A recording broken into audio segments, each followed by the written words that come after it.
Olá, hoje a gente recebe o Julian Thomas, ele é CEO da Hamburg Süd Aliança Navegação e Logística. Julian, tudo bem? Tudo bom, Beto. Prazer estar aqui com você. Obrigado por ter vindo. Queria começar a nossa conversa com a sua avaliação sobre esse cenário político-econômico que o Brasil vive hoje, né? A gente está discutindo grandes temas, parece que a gente está num ponto de inflexão do futuro do nosso país. Se a gente fizer o que precisa ser feito, parece que o futuro vai ser muito mais positivo do que se a gente não fizer. Como é que você está vendo esse debate? A gente está indo no caminho certo? No momento, não é segredo que tem muita incerteza e isso está afetando a economia. Passamos um primeiro trimestre com uma ligeira queda, mas todo aquele otimismo que se sentiu no país no geral com a eleição do novo governo reduziu e estamos enfrentando essa incerteza. Nós continuamos otimistas com o país no médio e longo prazo. Achamos que temos que passar por essa fase para as coisas engrenarem, porque vemos que tem muitas ideias boas na mesa. Se sabe quais são as medidas que precisam ser tomadas, mas toda a máquina precisa começar a engrenar para funcionar, para avançarmos. Na sua opinião, qual seria a reforma mais importante que o Brasil precisa fazer? É a Previdência, óbvio, e depois a fiscal. Reforma tributária? Reforma tributária fiscal. Qual que é a importância para você da reforma tributária, né? Como é que você explica para quem não é um especialista no tema, como o sistema tributário brasileiro hoje penaliza as empresas? Eu te dou um exemplo. Como a gente pode explicar que a gente exporta madeira para móveis para a China, pagando um frete do Brasil para a China, e depois a China fabrica móveis, exporta para os Estados Unidos pagando um frete. E nós, no Brasil, não temos condições de mandar direto, fabricar os móveis aqui e mandar direto para os Estados Unidos. Temos toda a matéria-prima aqui. Temos uma equipe engajada, funcionários engajados, empresários que querem fazer, mas existe o custo Brasil, uma grande parte do custo Brasil é burocracia, são impostos que levam a uma produtividade baixa e custos unitários altos, ou seja, não podemos concorrer, mas deveríamos poder. Falando de infraestrutura agora, o Brasil tem uma deficiência imensa em infraestrutura, como os estudos mostram. Você está vendo um avanço na discussão desse tema? Esse governo está atacando os pontos corretos? Estamos bem otimistas nesse aspecto. O novo governo está fazendo uma avaliação muito profissional dos assuntos. Está escutando todos os setores. Agora precisamos aguardar o que sai. A gente está impressionado com o nível de profissionalismo com o qual se está atacando os assuntos. Sabemos um grande erro no passado foi tentar fazer tudo de uma vez. O que a gente sente é que quando saem as medidas vão ser focadas. Isso é o importante para poder ter progressos. No setor marítimo, como é que está a situação hoje? Você vê, houve avanços nos portos, legislação, regulação, está melhorando? Bom, houveram muitos investimentos nos portos do ponto de vista da iniciativa privada, mas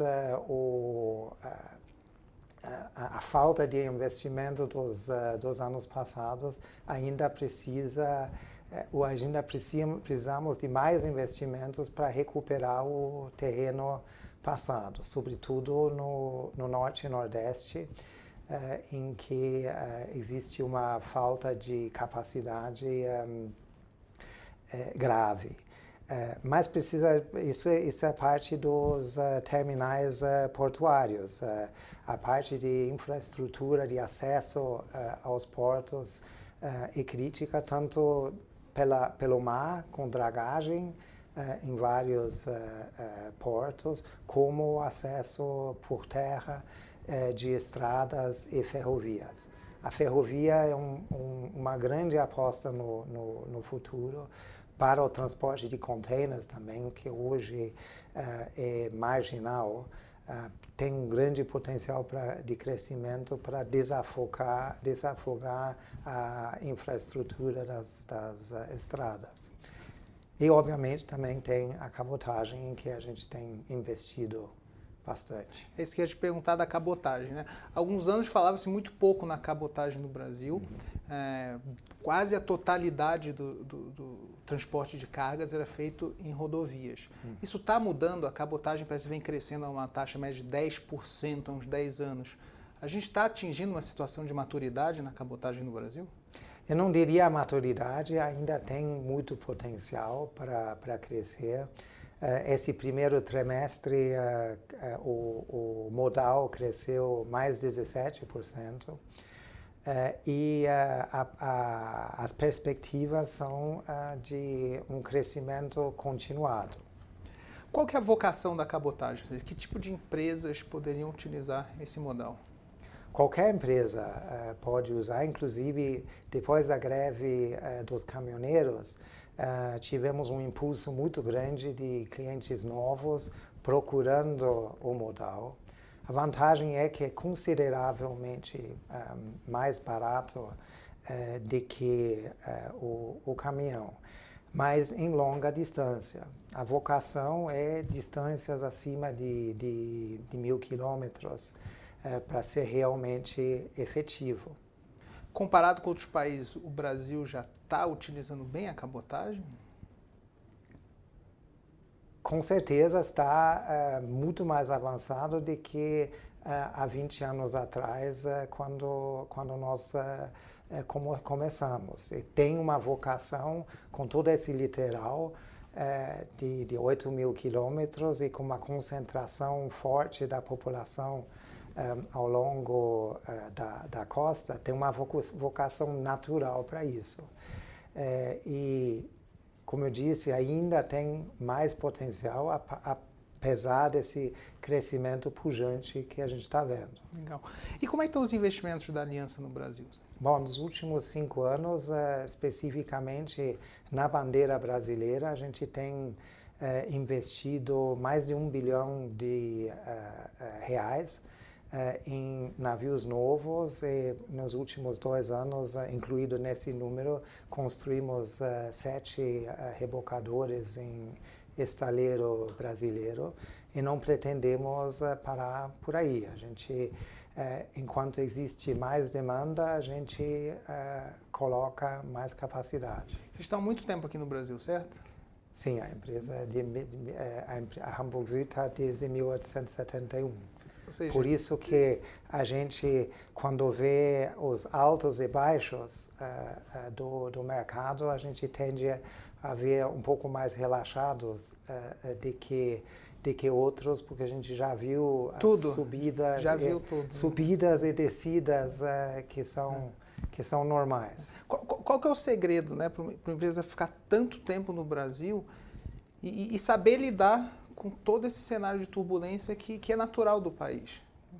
Acho que sempre temos que adaptar a situação e continuar investindo. Ou seja, os últimos anos não têm sido fáceis para ninguém no Brasil, mas a gente investiu mesmo assim de forma contracíclica, e estamos vendo na cabotagem especial a recompensa no crescimento vindo de acordo. Claro que a discussão de temas como reforma da Previdência tributária são temas importantes, mas o empresário não tem que ficar esperando Brasília resolver as questões para as empresas investirem, certo? Com certeza. O nível de investimento, esse nível de incerteza, pode inibir alguns de investir. Mas sempre digo que esperando o governo, sempre esperar a mamãe governo tomar a iniciativa não é necessariamente, não é o caminho certo. O empresário também tem que fazer a sua parte. E como é que você vê a discussão do marco regulatório da cabotagem? Bom, Humberto, se está discutindo muito esse assunto e, infelizmente, existe um nível de conhecimento sobre o setor aquém do que a gente gostaria. Esse crescimento não é tão conhecido, o que o setor vem investindo também não é conhecido. Se fala em mudar o marco regulatório, em abrir para resolver um suposto problema. Problema da cabotagem, os problemas da cabotagem não são falta de capacidade, falta de navios. Navios existem suficiente, quando falta a gente importa, o nível de impostos para importar é razoável. Dentro da vida útil de um navio de mínimo 20 anos, o imposto de importação é marginal. Os problemas são outros. Quais são? Os problemas são relacionados ao custo Brasil em si. A gente falou antes da diferença dos impostos. Se a gente for ver um dos grandes custos que nós temos a mais na cabotagem, em comparação com o internacional, é o custo de tripulação. Quando você quebra esse custo de tripulação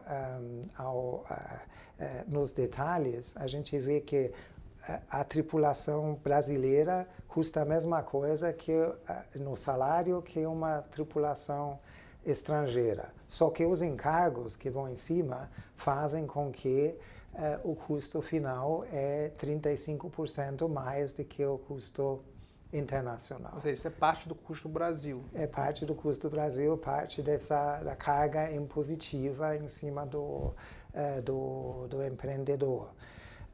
Depois a gente vê outras questões como a burocracia, que onera, inibe o crescimento e aumenta o custo. Nós temos uma preocupação muito grande, o nosso maior custo é o custo de combustível. Na cabotagem, a gente paga o custo internacional do combustível, mais os impostos nacionais, ou seja... Qual que é a diferença? A diferença, o internacional não paga. A diferença são os PIS/COFINS, os 11% de PIS/COFINS, mais o ICMS, que depende do Estado. Essas são questões que oneram a cabotagem. Existe uma série de outras, mas não são itens que são exclusivos à cabotagem, são parte do complexo todo como o custo Brasil. Então não adianta mudar o marco regulatório da cabotagem, liberalizar, entre aspas. Eu sou super liberal. Eu acho que trabalhando no comércio exterior você tem que ser. Mas precisa atacar os problemas realmente de fundo. E essas são as questões do custo Brasil, da produtividade e da carga impositiva. E depois pode liberalizar, porque senão ataca esses problemas primeiro, se liberaliza e se mata toda a indústria brasileira, como vem acontecendo nos últimos anos, que se tornou pouco competitiva a nível internacional. Julian, obrigado por ter vindo. Muito obrigado pela oportunidade, Humberto. Foi um prazer.